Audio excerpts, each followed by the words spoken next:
Hi guys! Welcome back to my YouTube channel. It's me, Mariced.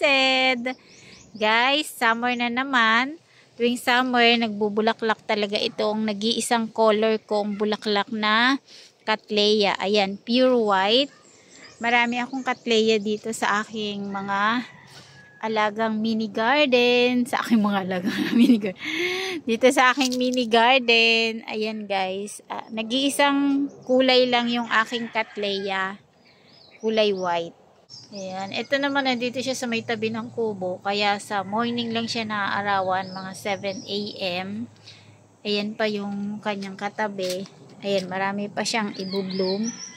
Ayan, pagka guys may lumabas na ganito na sa may dahon, ayan na yung sign na meron nang lalabas dyan na bulaklak. Ayun o. Yan, mataba siya. Ayan. Yan yung mga sign na meron na siyang ilalabas na kanyang mga flower. Ito naman yung aking isa na Cattleya din na white.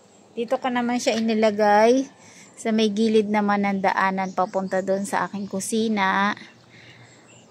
Ayan. Ito pa, meron pa siyang ibubloom. Nag-iisang kulay lang yung aking Cattleya guys. Pure white lang siya. Wala akong ibang kulay ng Cattleya na alaga dito sa aking mini backyard. Ayan. Bukod tanging nag-iisa na pure white na Cattleya. At napansin ko guys, twice a year lang siya talaga namumulaklak.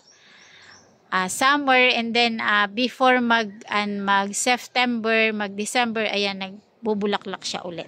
Kahit lagyan ko siya ng fertilizer, yun lang talaga yung napansin ko sa Cattleya na yan. 2 beses lang siya magbulaklak sa isang taon. Thank you for watching guys. Bye!